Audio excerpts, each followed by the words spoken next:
Assalamualaikum warahmatullahi wabarakatuh. Selamat bergabung dalam mata kuliah Statistika Dasar bersama saya, Niswatul Qanaah.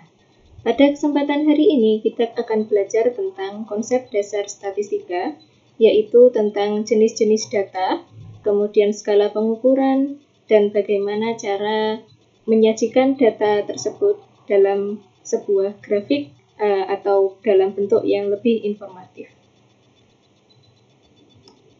Oke, sebelumnya saya sudah menjelaskan bahwa statistika itu adalah ilmu yang berkenaan dengan data. Jadi di mana ada data, di situ ada statistika. Statistika itu juga merupakan suatu tools atau alat yang digunakan dalam penelitian, khususnya penelitian yang analisisnya menggunakan analisis kuantitatif atau dalam bentuk perhitungan. Di dalam suatu penelitian, kita mengenal istilah populasi dan sampel. Populasi itu adalah totalitas dari semua objek atau individu yang memiliki karakteristik tertentu, jelas dan lengkap yang akan diteliti. Karakteristik dari populasi yang ingin diteliti disebut parameter. Jadi misalkan ya, kita akan meneliti suatu pendapatan penduduk Indonesia misalkan. Nah, populasinya berarti adalah seluruh penduduk Indonesia yang jumlahnya sekitar 300 juta jiwa. Dan itu jumlahnya sangat besar ya.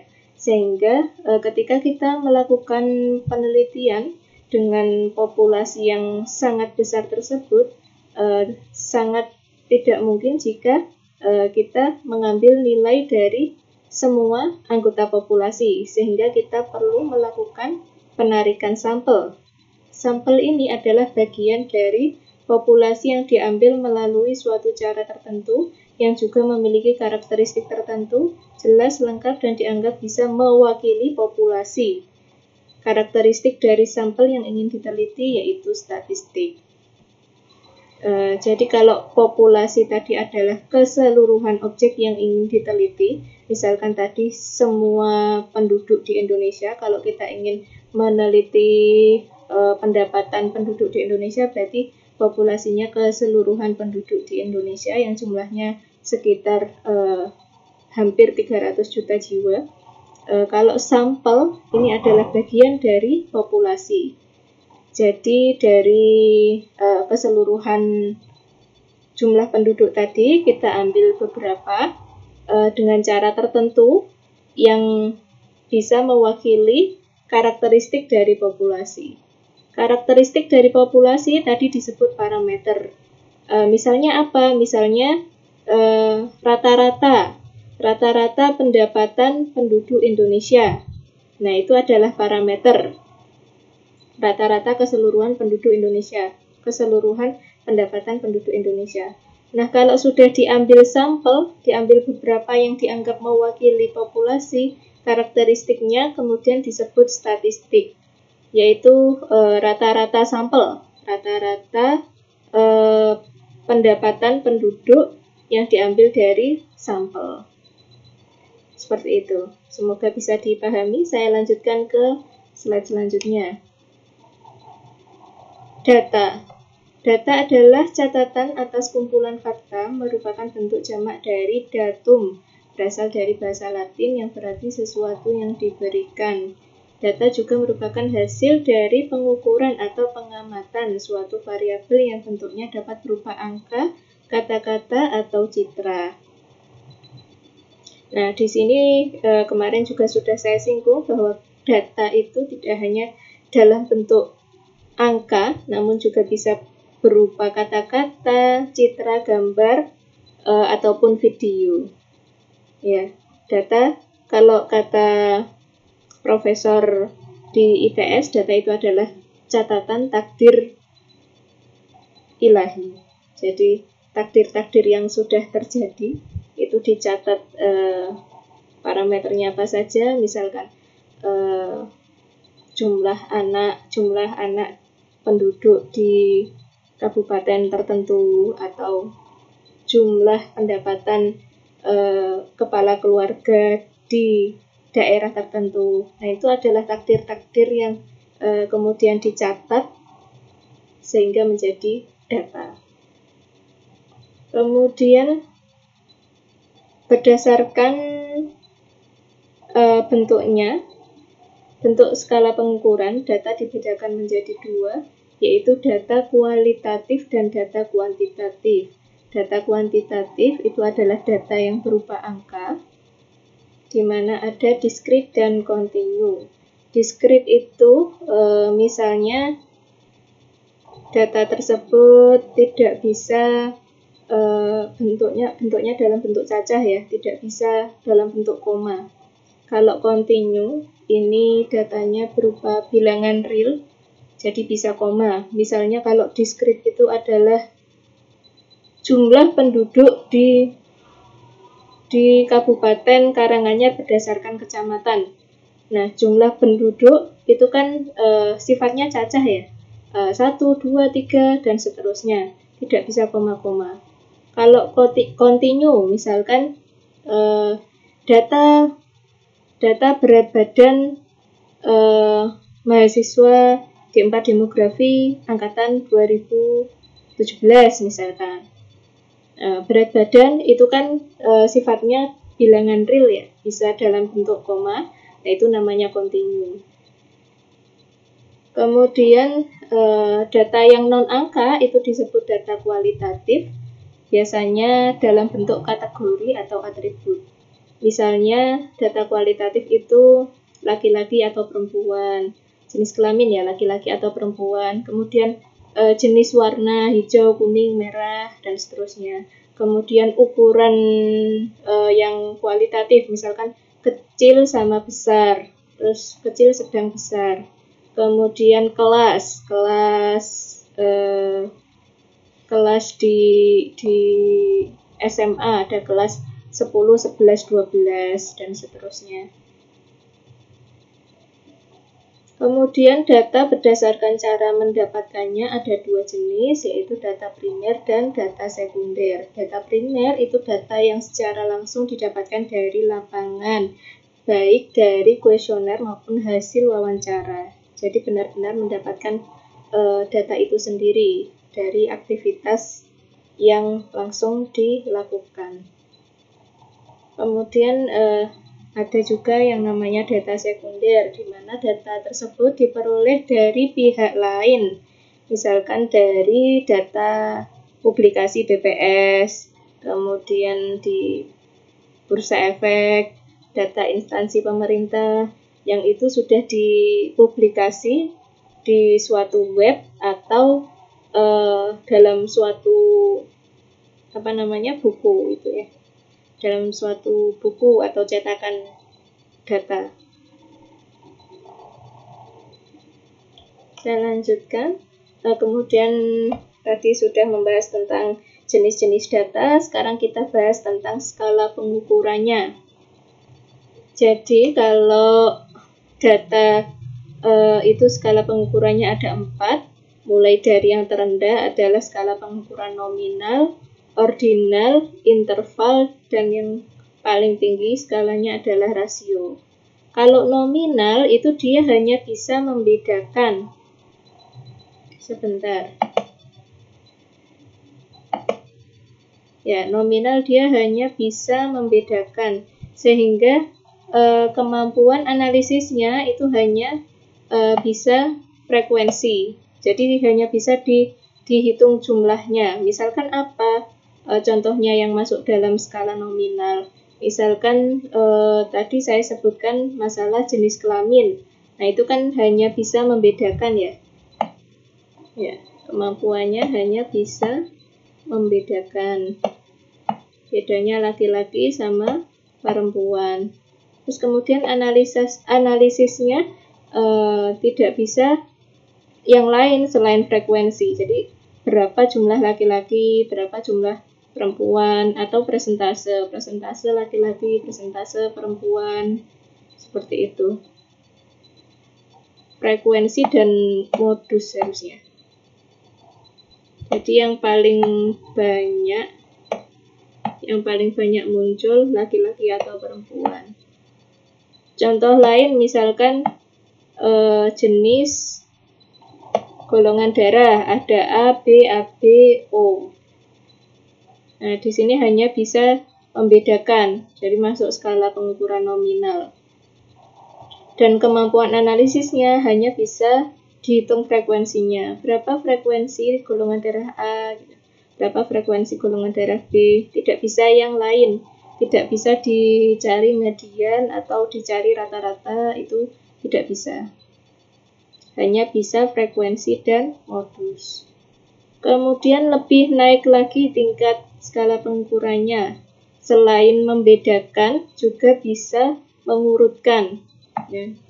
Ini disebut skala pengukuran ordinal. Skala pengukuran ordinal itu selain bisa membedakan, juga bisa mengurutkan. Kemampuannya berarti bisa dihitung frekuensi, kemudian modus dan median, juga bisa mengurutkan nilai. Contohnya apa? Contohnya kalau di ordinal itu, misalkan tadi saya sebutkan kelas di SD. Jadi ada kelas 1, 2, 3, 4, 5, 6. Dia bisa dibedakan, kelas 1 dan kelas 2 berbeda, kelas 2, 3 beda. Tapi juga bisa diurutkan. Jadi kelas 3 lebih tinggi daripada kelas 2, kelas 4 lebih tinggi daripada kelas 3, dan lain sebagainya. Terus misalkan apalagi yang termasuk ordinal? Misalnya indeks pembangunan manusia itu ada dibagi menjadi rendah, sedang, dan tinggi. Nah, itu masuk skala ordinal karena selain membedakan juga ada urutannya, ada tingkatannya. Terus misalkan kategori berat badan, misal di dalam data berat badan itu ada yang kurus atau rendah, kemudian normal atau sedang, kemudian overweight atau tinggi. Nah, itu ada urutannya sehingga masuk ordinal gitu. Kemudian naik satu tingkat lagi, selain bisa membedakan, mengurutkan, dia juga bisa dihitung rata-ratanya, membedakan kuantitas antar nilai. Penambahan pengurangan juga bisa. Kalau di ordinal tadi ya, terakhir ordinal tadi masih belum bisa dikurangi dan ditambah. Tidak bisa kita operasikan penjumlahan atau pengurangan. Misalkan tadi kelas 2 ditambah 3 terus jadi kelas 5. Oh, nggak bisa seperti itu. Kalau di interval sudah bisa dioperasikan dalam penambahan dan pengurangan. Nah, interval sama rasio ini hampir sama. Cuma bedanya di salah satunya ini, nol mutlak, yang paling membedakan antara interval dan rasio. Apa sih nol mutlak itu? Nol mutlak itu adalah suatu nilai nol yang benar-benar ketika nol itu tidak ada wujudnya. Misalkan kalau rasio, saya bahas rasio dulu. Misalnya kalau di rasio itu berat badan. Kalau berat badan itu dikatakan 0 kg, apakah ada wujudnya? Oh, ternyata tidak ada wujudnya. Terus kemudian apalagi? Tinggi badan. Tinggi badan itu juga tidak ada wujudnya ketika nilainya 0 cm, 0 mm, oh, sudah tidak ada wujudnya. Kemudian apalagi? Kemudian pendapatan per bulan 0 rupiah berarti tidak ada wujudnya. Kalau di interval dia tidak memiliki 0 mutlak, artinya ketika nilainya itu 0 itu masih ada wujudnya. Contohnya apa? Contohnya suhu. Contohnya suhu ya. Jadi ketika kita mengatakan suhu itu 0 derajat Celcius, apakah masih ada wujudnya? Ada ternyata. Jadi dingin gitu ya kalau 0 derajat Celcius, artinya seperti itu. Jadi dia tidak memiliki 0 mutlak. Walaupun nilainya 0 masih ada wujudnya. Kalau masalah operasi perhitungan, itu sama antara interval dan rasio. Oke, saya lanjutkan. Tadi sudah membahas skala pengukuran dan juga jenis-jenisnya. Nah, sekarang kita masuk ke penyajian data. Ini yang pertama kita bahas terkait penyajian data, tabel distribusi frekuensi data kualitatif. Jadi yang data kualitatif dulu. Nah, misalkan di sini saya berikan contoh, ada data terkait golongan darah 20 orang yang diambil sampel darahnya. Nah, golongan darahnya dicatat sedemikian. Jadi ada 20 orang dan golongan darahnya sudah dicatat demikian. Ada A, B, dan O. Kemudian bagaimana cara kita menganalisis data tersebut? Nah, untuk penyajiannya, karena ini data kualitatif, skalanya berarti masuk skala pengukuran nominal karena dia hanya bisa membedakan. Dan ini hanya bisa kita hitung frekuensinya. Jadi yang golongan darah A, ya, ini bukan kelas ya, harusnya golongan darah. Nah, golongan darahnya A, frekuensinya ada 3 orang dihitung. Kemudian golongan darah AB ada 3 orang juga, B ada 6 orang, dan O ada 8 orang. Sehingga frekuensi relatifnya ini diperoleh dari frekuensi dibagi dengan totalnya. Jadi 3 dibagi atau per 3/20 hasilnya 0,15. Yang AB juga 3/20 berarti 0,15. Ini 6/20, 0,3, 8/20, 0,4. Sehingga presentasenya tinggal dari frekuensi relatif dikalikan 100 ketemu presentasenya. Kemudian dari tabel frekuensi berikut bisa kita sajikan dalam bentuk diagram, baik diagram batang maupun diagram lingkaran. Caranya seperti apa? Mari kita simak.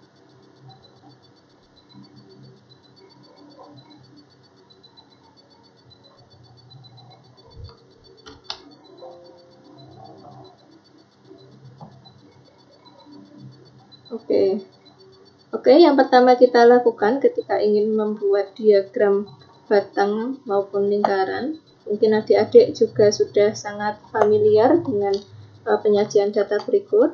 Kalau di SMA biasanya menggunakan manual ya. Nah, di sini kita menggunakan Excel saja. Oke, kita buka Excelnya dulu.